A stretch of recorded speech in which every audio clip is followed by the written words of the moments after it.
عبد القاہر جرجانی کا مذہب آپ کے سامنے بیان کہ مسند اگر حرف نفی کے بعد آئے تو کس کا فائدہ دے گا؟ خبر پہلے کے ساتھ تخصیص، ہاں، خبر پہلے کے ساتھ مختص ہونا، تخصیص خبر فعلی کے ساتھ تخصیص کا فائدہ۔ اور اگر حرف نفی کے بعد نہ آئے تو کبھی وہ تخصیص کا فائدہ دے گا اور کبھی تقویت حکم کا فائدہ دے گا۔ اب اس بارے میں سکاکی کی کیا رائے ہے تو اس کو بیان کیا، فرماتے ہیں ووافقہ السکاکی علی ذلک، یعنی اس بات پر سکاکی نے بھی شیخ عبد القاہر جرجانی کی موافقت کی، یعنی تقدیم مسند یہ تخصیص کا فائدہ دیتی۔ اتنی بات پر سکاکی نے بھی شیخ عبد القاہر جرجانی کی موافقت کی،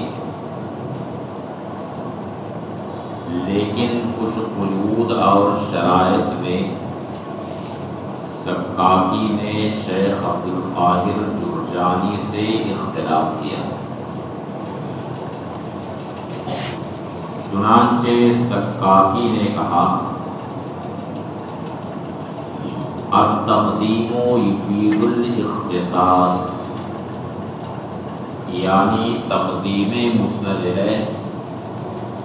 اختصاص کا فائدہ دیتی، تخصیص کا فائدہ دیتی، لیکن اس کے لیے دو شرطیں۔ پہلی شرط یہ ہے کہ مسند کی تقدیم تخصیص کا فائدہ اس وقت دیتی ہے جبکہ اصل میں اسے مؤخر ماننا جائز ہو، اس طور پر کہ وہ فائدے معنوی، یعنی اصلاً اسے مؤخر ماننا جائز، یعنی خبر سے اسے مؤخر ماننا جائز ہو، کس بنیاد پر؟ یہ کیا ہے؟ فاعل معنوی، فاعل لفظی نہیں بلکہ فاعل معنوی، یعنی مانن وہ فاعل ہے، فاعل معنوی کی بنیاد پر اسے اصل میں مؤخر ماننا جائز، اور صرف جائز ہی نہیں بلکہ قدرہ، یعنی اسے مؤخر مانا بھی گیا۔ یہ اصلاً یہ فاعل معنوی ہے جو مؤخر ہے، لیکن یہاں پہ مقدم کر دیا گیا۔ تو جہاں یہ دو شرطیں پائی جائیں گی وہاں تقدیم مسند سے تخصیص کا فائدہ، اور جہاں یہ دونوں شرط نہیں پائی جائے گی وہاں تقدیم مسند سے تخصیص کا فائدہ نہیں ہوگا۔ ووافقہ السکاکی علی ذلک، اور اس بات پر سکاکی نے ان کی موافقت کی، کن کی؟ شیخ عبد القاہر جرجانی کی۔ الا انہ قال، مگر سکاکی نے کہا التقدیم یفید الاختصاص، تقدیم اختصاص کا فائدہ دیتی، انجازا تقدیر کونہ فی الاصل مؤخرا، اگر اصل میں اسے مؤخر ماننا جائز ہے، اس بنیاد پر کہ یہ کیا ہے؟ فاعل معنوی، یعنی صرف فاعل معنوی کے طور پر اسے مؤخر ماننا جائز، جیسے انا کنتو، تو یہاں مسند ہے یعنی انا مقدم ہے، اسے مقدم کیا گیا، لیکن انا کو اگر کنتو کے بعد مانا جائے اس طور پر کہ یہ فاعل معنوی، تو یہ جائز ہے کہ نہیں؟ جائز، ہاں جائز، جائز ہے نا؟ فاعل معنوی کیوں کہا جا رہا ہے؟ کیونکہ کنتو کا جو فاعل لفظی ہے وہ ضمیر بارز مرفوع متصل، اس میں جو تو ضمیر ہے وہ فاعل لفظی ہے، اب اس کے بعد انا جو آئے گا یہ فاعل لفظی نہیں ہے بلکہ فاعل معنوی ہے، اس کی تاکید کے طور پر۔ تو یہاں انا کنتو میں انا یہ اصل میں فاعل معنوی ہے، فاعل معنوی کے طور پر اسے مؤخر کرنا جائز ہے، یعنی اگر کوئی کنتو انا کہے تو یہ جائز ہے کہ نہیں؟ ہاں جائز ہے نا؟ اگر کوئی کنتو انا کہے تو یہ جائز ہے، جیسے آپ کہیں کہ فعلت انا، یعنی میں نے یہ کام کیا، تو یہ کہنا جائز ہے۔ دوسری شرط ہے وَقُدِّرَ، یعنی اسے فاعل معنوی کے طور پر مؤخر مان بھی دیا گیا کہ اصلاً یہ مؤخر ہی تھا لیکن اسے مقدم کر دیا گیا، تو یہ دو شرطیں جہاں پر ہوں گی وہاں تقدیم مسند سے تخصیص کا فائدہ ہوگا، وَإِلَّا ورنہ فلا يفید الا تقوی الحکم، ورنہ یعنی اگر فاعل معنوی کے طور پر اسے مؤخر ماننا جائز نہ ہو، یا جائز تو ہو لیکن مانا نہ گیا، جائز تو ہو لیکن مانا نہ گیا، تو اس صورت میں تقدیم مسند سے تخصیص کا فائدہ نہیں ہوگا بلکہ صرف تقویت حکم کا فائدہ ہوگا۔ سمجھ گئے؟ اچھا، یہاں فعل مثبت اور منفی سے بھی کوئی بحث نہیں، جیسے شیخ عبد القاہر جرجانی کو کیا تھا کہ حرف نفی کے بعد ہے نا، لیکن یہاں اس سے کوئی بحث نہیں، بس یہاں دو شرطیں ہیں تخصیص کے لیے، کیا کیا؟ کہ فاعل معنوی کے طور پر اسے مؤخر کرنا جائز، اور دوسری شرط مؤخر مانا بھی گیا، وَإِلَّا ورنہ یعنی اگر اسے فاعل معنوی کے طور پر مؤخر ماننا جائز نہ ہو، یا جائز تو ہو لیکن مانا نہ گیا، تو فلا یفید الا تقویہ، تو وہاں پر فائدہ صرف کس کا ہوگا؟ تقویت حکم کا۔ سواء جازا، اے سواء جازا تقدیر کونہ فی الاصل مؤخرا علی انہ فاعل معنوی، یعنی خواہ اسے اصل میں اس طور پر مؤخر ماننا جائز ہو، یہ کیا ہے؟ فاعل معنوی، کما مرہ جیسا کہ اس کی مثال گزر چکی ہے آپ کہ یہاں پہ کنتو انا کہنا جائز، اگر فاعل معنوی کے طور پر انا کو مؤخر کیا جائے تو یہ جائز۔ سواء جازا، خواہ اسے مؤخر کرنا جائز ہو، کما مرہ جیسا کہ گزرا، ولم یقدر اور مؤخر مانا نہیں گیا. مؤخر کرنا تو جائز ہے لیکن اسے مؤخر مانا نہیں گیا. اور لم یجوز یا اسے مؤخر کرنا جائز ہی نہ ہو،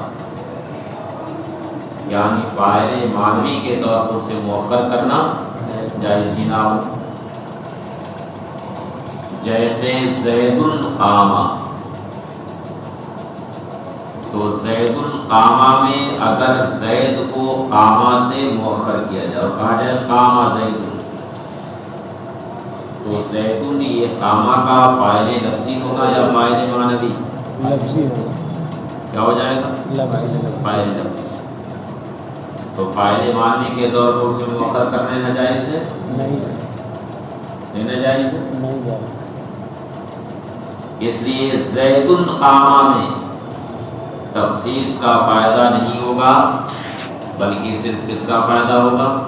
تقویت حکم کا فائدہ ہوگا. سمجھ گئے؟ اب سوال یہ پیدا ہوتا ہے کہ پھر تو رجل قامہ میں بھی تخصیص کا فائدہ نہیں ہو پائے گا. کس میں؟ رجل قامہ. کیونکہ رجل قامہ میں اگر رجل کو قامہ سے مؤخر کیا جائے، کہا جائے قامہ رجل، تو رجل یہ قامہ کا فاعل لفظی ہوگا یا فاعل معنوی؟ لفظی. کیا ہوگا؟ لفظی. فاعل لفظی ہوگا. تو اب وہاں فاعل معنوی کے طور پر مؤخر کرنا جائز نہیں ہے، اور جب جائز نہیں ہے تو رجل قامہ میں تخصیص کا فائدہ نہیں ہونا چاہیے، نہیں ہونا چاہیے. اور جب تخصیص کا فائدہ نہیں ہوگا تو رجل قامہ میں رجل کو مبتدا بنایا جا سکتا ہے؟ بتائیے. سب پڑھا بے پڑھا سب برابر ہو گیا. مبتدا ہونے کے لیے کیا ضروری ہے؟ معرفہ ہو یا نکرہ مخصصہ ہو. تو رجل قامہ میں رجل کو مبتدا بنانا جائز ہے؟ نہیں جائز ہے. رجل قامہ میں رجل کو مبتدا نہیں بنا سکتے ہیں؟ بنا سکتے. ہاں بنا سکتے. اس میں جب تخصیص کا اعتبار کیا جائے تو اسے مبتدا بنا سکتے ہیں کہ نہیں؟ یعنی نکرہ مخصصہ اگر وہ ہے تو بنا سکتے ہیں کہ نہیں؟ بنا سکتے ہیں نا. اور جب یہاں تخصیص کا فائدہ نہیں ہو رہا ہے، زکاتی کے مذہب پر کیوں نہیں فائدہ ہو رہا ہے؟ کیونکہ فاعل لفظی، کہ اگر اسے فعل سے مؤخر کیا جائے تو فاعل لفظی، تو فاعل معنوی نہیں ہوگا بلکہ فاعل لفظی ہو جائے گا. تو شرط جب نہیں پائی گئی تو زکاتی کے مذہب پر اس میں تخصیص کا فائدہ ہوا ہی نہیں رجل قامہ میں. اور جب تخصیص کا فائدہ نہیں ہوا تو رجل کو مبتدا بنانا صحیح ہوگا؟ صحیح ہوگا؟ ایسے سب مت ہلاؤ.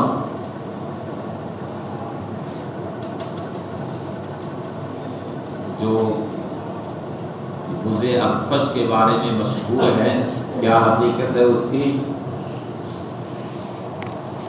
لیکن لوگ بیان کرتے ہیں بُزِ اخفش کا واقعہ،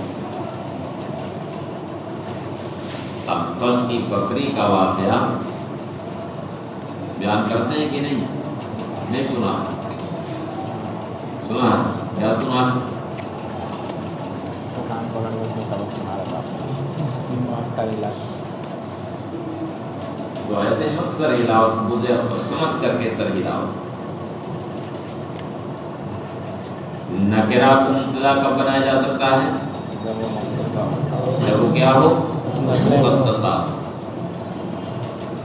تو رجل قامہ میں رجل کو مبتدا بنانا جائز ہے کہ نہیں؟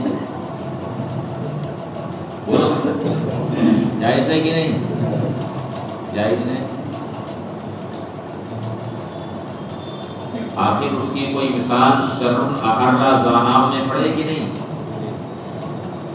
پڑھا ہے نا؟ شر احرا زاناب میں شر مبتدا ہے کہ نہیں؟ کافیہ میں مثال پڑھی ہے نا، کافیہ ہے، شرح جامی ہے، اس میں یہ مثال دی گئی شر احرا زاناب. ابھی وہ آگے پڑھے ہی نہیں کیا؟ یہ جواب ہوگا نا کہ نہیں پڑھے؟ ہاں ہدایت النوم میں بھی یہی مثال ہے شر نحرا زاناب. تو شر نکرہ ہے، آخر اسے مبتدا کیوں بنایا گیا؟ تخصیص کے بعد. تو رجل قامہ میں رجل کو مبتدا بنانا صحیح ہے کیونکہ یہ نکرہ مخصصہ. حالانکہ سکاکی کے مذہب پر اس میں تخصیص ہونی ہی نہیں چاہیے، کیونکہ اگر اس کو قامہ سے موخر کیا جائے تو یہ فاعل معنوی نہیں ہوگا بلکہ فاعل لفظی ہوگا. قام رجل کہا جائے تو یہ فاعل لفظی ہوگا. تو سکاکی کے مذہب پر تخصیص کا فائدہ ہوا ہی نہیں، اس میں تخصیص ہو ہی نہیں سکتی ہے، اور جب تخصیص نہیں ہو سکتی ہے تو اسے مبتدا بھی نہیں بنا سکتے. حالانکہ یہ سارے نحوی یہ کہتے ہیں کہ رجل قامہ میں رجل کو مبتدا بنانا صحیح ہے. یہ ایک سوال ہے کس کے مذہب پر؟ سکاکی کے مذہب. تو اس کا جواب دیا کہ وَاسْتَثْنَى الْمُنَكَّرَ، یعنی سکاکی نے منکر کا اس قاعدے سے استثناء کر دیا، یعنی اس میں نکرہ کا اس سے استثناء کر دیا. اور یہ کہا کہ قام رجل، یہ اثر النجم الذین ظلموا کے باب سے. کس باب سے ہے؟ اثر النجم الذین ظلموا کے باب سے. اثر النجم الذین ظلموا میں الذین ظلموا یہ ہے فاعل لفظی یا فاعل معنوی؟ کیا لفظی یا معنوی؟ دیکھو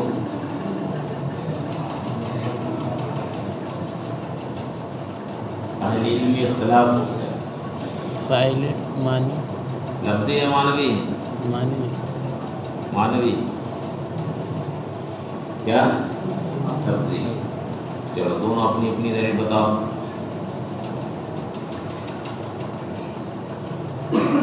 یہ قاعدہ ہے کہ فاعل جب مظہر ہوتا تو فعل ہمیشہ واحد ہوتا، فاعل جب مذکور ہوتا ہے تو فعل ہمیشہ واحد ہوتا. ضمیر کی شکل میں جب یہ اس میں ظاہر ہوتا ہے تو فعل ہمیشہ واحد ہوتا.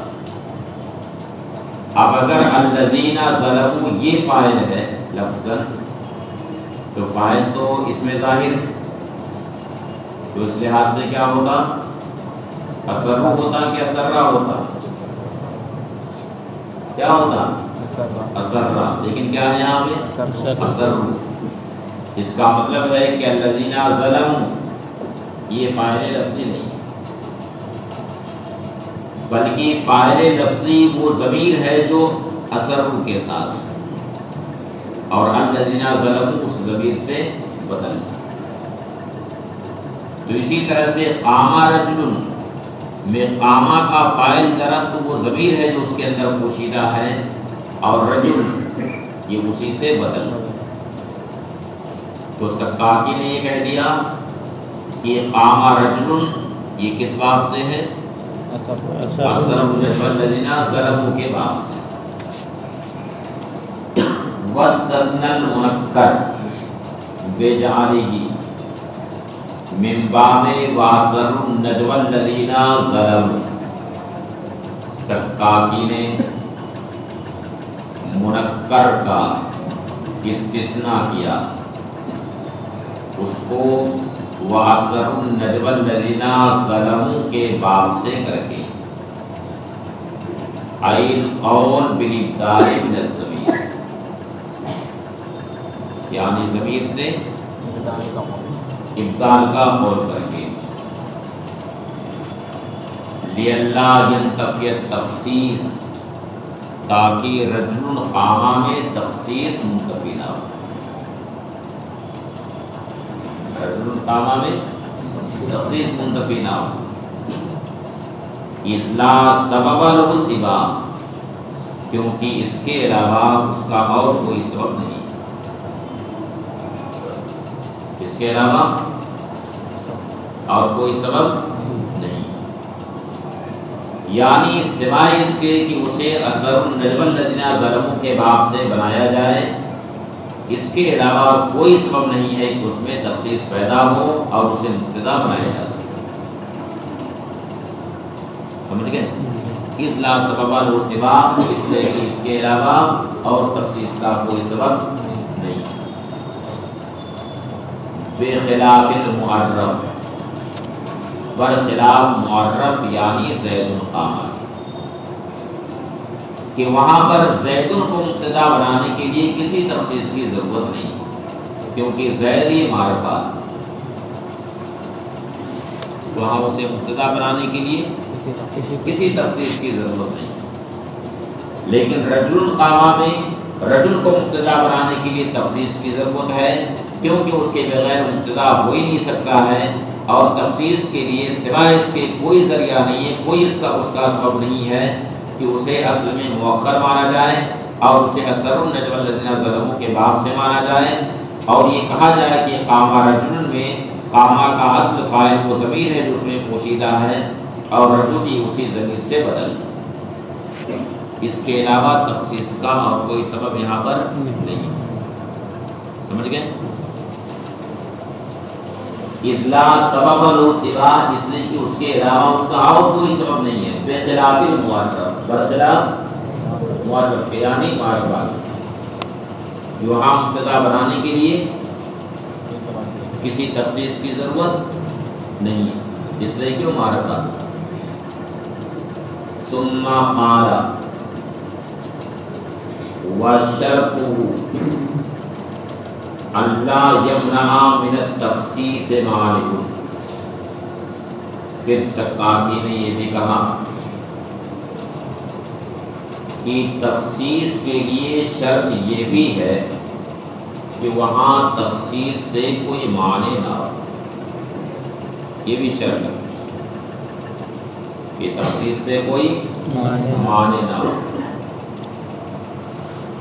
کیونکہ کسی شے کے وجود میں جہاں علت مؤثرہ کا دخل ہوتا ہے وہیں ارتفاع موانع کا بھی دخل ہوتا ہے، کیا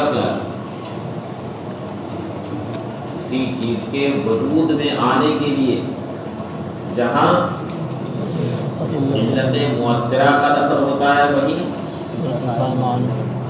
کس کا دخل ہوتا ہے؟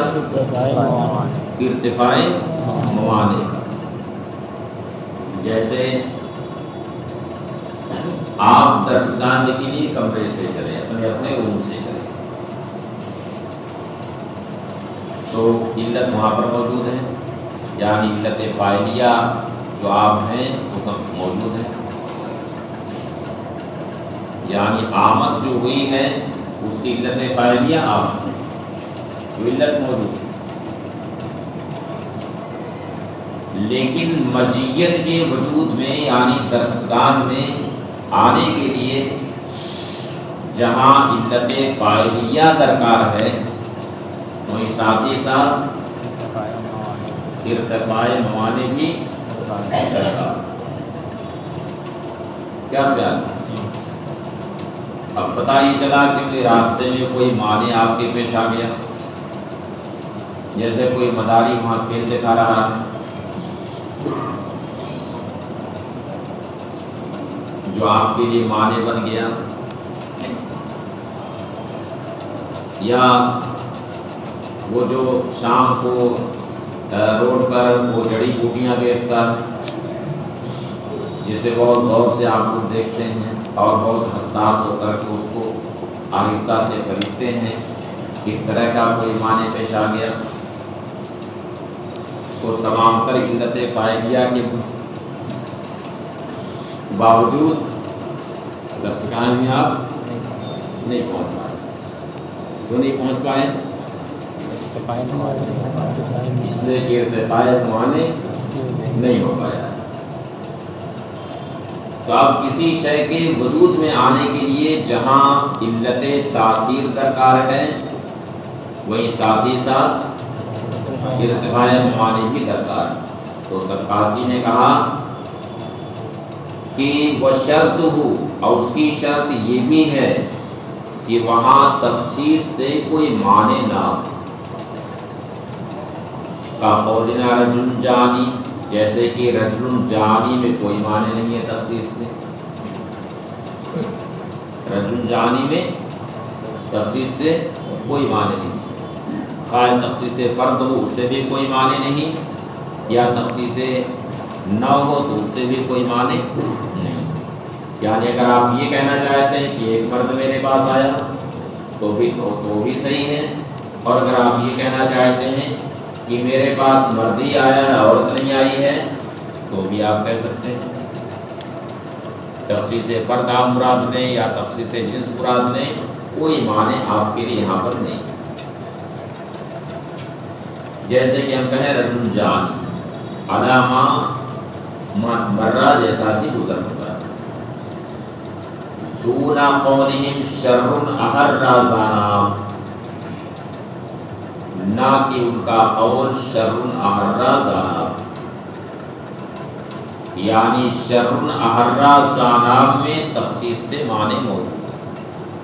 یہاں پہ معنی کیوں؟ اس لیے کہ اگر یہاں تخصیص سے تخصیص جنس مراد لیں تو شر احرا زانا کا مطلب کیا ہوا کہ کسی شر نے کتے کو بھونکایا، یعنی خیر نے نہیں بھونکایا. جب تخصیص جنس مراد لیں کیا معنی ہوگا اس کا؟ کہ کسی شر نے کتے کو بھونکایا ہے، یعنی کسی خیر نے نہیں بھونکایا. تو بتائیے کیا یہ بات صحیح ہے کہ کتے کو بھونکانے والا ہمیشہ شر ہی ہوتا ہے، خیر کبھی کتے کو نہیں بھونکاتا ہے؟ کیا ایسا ہے؟ ہاں ہے ایسا؟ جیسے آپ اپنے دوست سے ملنے کے لیے گئے اور آپ کا دوست کوئی کتا پال رکھا تھا، کوئی پالتو کتا تھا جو اس کے دروازے پر رہتا تھا. اب آپ گئے وہاں تو آپ کو دیکھ کر کے بھونکنے لگا. بھونکتا ہے کہ نہیں؟ نہیں بھونکتا ہے؟ بھونکتا ہے. اب یہ بتائیے آپ اپنے بارے میں کیا کہیں گے، شر ہے کہ خیر ہے؟ کیا کہیں گے؟ کیا کہیں گے؟ شر کہیں گے؟ دوست سے ملنے کے لیے گئے تو کیا کہیں گے، شر کی خیر؟ کیوں توقف ہے کیا کچھ؟ اگر آپ کچھ تعامل ہے کیا ہے؟ خیر. تو خیر کو بھی دیکھ کر کے کتا بھونکتا، یعنی کچھ بھی نہ بولو کتے کو تب بھی کتا بھونکتا. ایک ہوتا ہے کہ وہ خطرہ محسوس کرتا ہے تو بھونکتا ہے، لیکن وہ خیر کو بھی دیکھ کر کے بھونکتا ہے. بھونکتا ہے نا. فَمَثَلُهُ كَمَثَلِ الْكَلْبِ إِن تَحْمِلْ عَلَيْهِ يَلْهَثْ وَإِن تَتْرُكْهُ يَلْهَثْ. اسے پہلے پڑھیے تو نہیں یاد ہے. اسے پہلے فَمَثَلُهُ كَمَثَلِ الْكَلْبِ إِن تَحْمِلْ عَلَيْهِ يَلْهَثْ وَإِن تَتْرُكْهُ يَلْهَثْ، یعنی اس کی مثال اس کتے کی طرح کہ اس پر حملہ کرو تو بھی بھونکے گا اور نہ حملہ کرو اس پر تو بھی بھونکے گا، یعنی اس کا کام ہے بھونکنا، بھونکے گا، اسے بھونکنے دو۔ تو اب یہاں اگر تخصیص جنس مراد لیا جائے تو پھر اس کا مطلب تو یہ ہوا کہ کتے کو ہمیشہ شر ہی بھونکاتا ہے، حالانکہ ایسا نہیں ہے، بلکہ خیر کی وجہ سے بھی کتا کبھی کبھی بھونکتا ہے۔ اس لیے کہا اما تقدیر الاول، یعنی شر احرا زاناب میں معنی تخصیص موجود ہے، رہا پہلی تقدیر پر یعنی جب تخصیص جنس مراد لیا جائے تو اس وجہ سے کہ یہ بات محال ہے کہ بھکانے والا شرعی ہو، خیر نہ ہو۔ وَأَمَّا الثانی، اور اگر تخصیص فرد مراد لیں تو پھر شر احرا زاناب کا مطلب ہے کہ ایک شر نے کتے کو بھکایا، دو شر نے نہیں بھکایا، تو یہ تو بالکل مضامنی استعمال سے، مواقعی استعمال سے یہ معنی دور ہے، اس معنی میں اس کا استعمال ہی نہیں ہوتا۔ وَأَمَّا الثانی، اور رہا دوسری تقدیر پر یعنی تخصیص فرد کی تقدیر پر، فَلِنُبُوِّهِ مضامن استعمال ہی، تو اس وجہ سے کہ یہ مواقعی استعمال سے دور ہے، اس معنی میں اس کا استعمال ہی نہیں ہوتا۔